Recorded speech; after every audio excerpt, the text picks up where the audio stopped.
ధర్మ రక్షకులు దాడులు చేస్తారా? రాజ్యాంగ రక్షకులు చూస్తూ కూర్చుంటారా? రంగరాజన్పై దాడి ఘటనపై హిందూ ధర్మ పరిరక్షకులు ఎందుకు మాట్లాడటం లేదు? దీని వెనుక ఉన్న రహస్యం ఏంటి? రాష్ట్రంలో ఇంత జరుగుతూ ఉంటే ప్రభుత్వం అసలు ఏం చేస్తోంది? సర్కార్ మౌనం వెనుక మతలబ్ ఏంటి? దీనికి సంబంధించిన వీడియోలున్న ప్రభుత్వం ఎందుకు చేష్టలుడికి చూస్తోంది? రాష్ట్రంలో శాంతి భద్రతలు కరువయ్యాయంటే అవుననే వాదనలే వినిపిస్తున్నాయి. అసలు రంగరాజన్పై దాడి ఎందుకు జరిగింది? అదేంటో ఇప్పుడు చూసేద్దాం.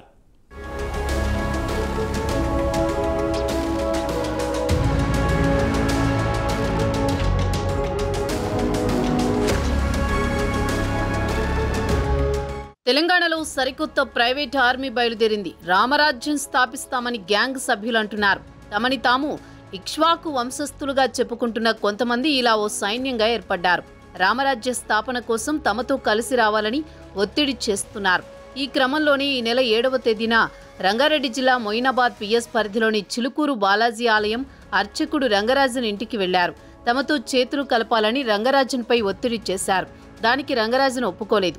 దీంతో తన కుమారుడిపై తీవ్రంగా దాడి చేసి కొట్టారని రంగరాజన్ తండ్రి సౌందరరాజన్ ఫిర్యాదులో పేర్కొన్నారు. అయితే ఈ విషయంలో నోరు మెదిపేందుకు అటు రంగరాజన్ కానీ ఇటు పోలీసులు కానీ ఒప్పుకోవడం లేదు. ప్రస్తుతం ఈ ఘటన తెలంగాణలో ప్రకంపనలు సృష్టిస్తోంది.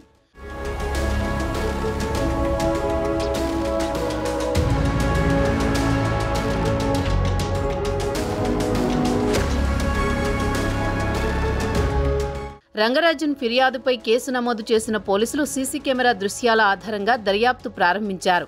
గ్యాంగ్ నాయకుడిగా భావిస్తున్న వీరరాఘవరెడ్డి అనే వ్యక్తిని అరెస్ట్ చేశారు. గ్యాంగులోని మిగిలిన సభ్యుల కోసం మొయినాబాద్ పోలీసులు గాలిస్తున్నారు. అయితే చిలుకూరు బాలాజీ ఆలయ ప్రధాన అర్చకుడు రంగరాజన్పై దాడి చేసింది ఆంధ్రప్రదేశ్కి చెందిన కొవ్వూరి వీరరాఘవరెడ్డి గ్యాంగ్గా పోలీసులు గుర్తించారు.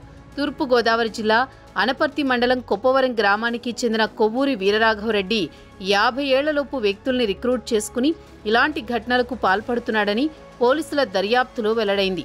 కొంతకాలంగా సోషల్ మీడియాలో కొవ్వూరి వీరరాఘవరెడ్డి పెడుతున్న పోస్టులని పోలీసులు పరిశీలించారు.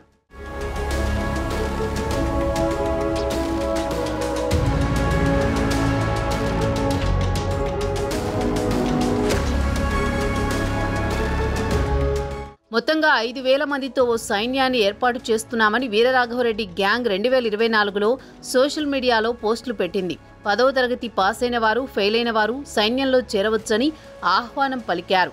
20 నుంచి 50 సంవత్సరాల లోపు వయసున్న వారి నుంచి దరఖాస్తుల్ని ఆహ్వానించారు. నెలకి 20,000 రూపాయల జీతంతో పాటుగా భోజనం, వసతి సౌకర్యం కల్పిస్తామని ఆశ పెట్టారు. భారతదేశంలో ఎక్కడైనా పనిచేయడానికి రెడీగా ఉండాలని సోషల్ మీడియా పోస్టులో పేర్కొన్నారు. ఇలా తన గ్యాంగ్లో చేరిన వారిని వెంట పెట్టుకుని వెళ్లి చిలుకూరి ఆలయ అర్చకుడు రంగరాజన్పై దాడి చేసినట్లుగా తేలింది.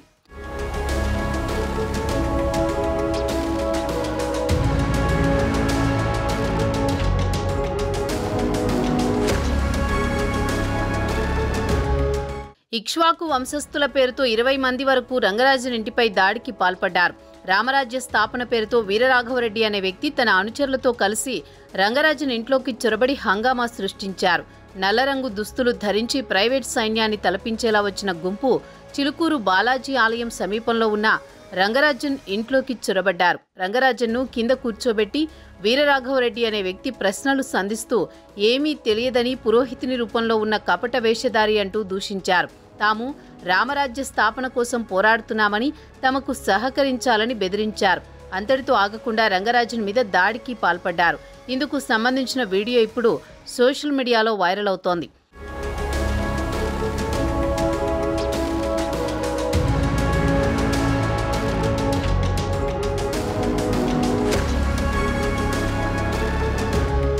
అయితే గత కొంతకాలంగా రామరాజ్య స్థాపన కోసం పనిచేస్తున్నామని వీరరాఘవరెడ్డి ప్రచారం చేస్తున్నారు. తమతో కలిసి రావాలని పలువురిని ఒత్తిడి చేస్తున్నారు.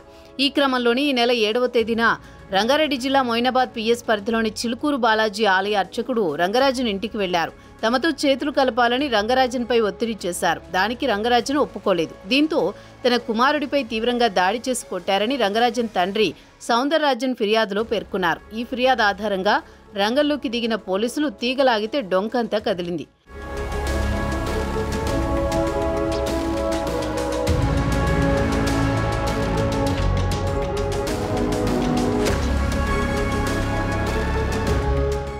ఇక రంగరాజన్పై జరిగిన దాడి తెలుగు రాష్ట్రాల్లో సంచలనంగా మారింది.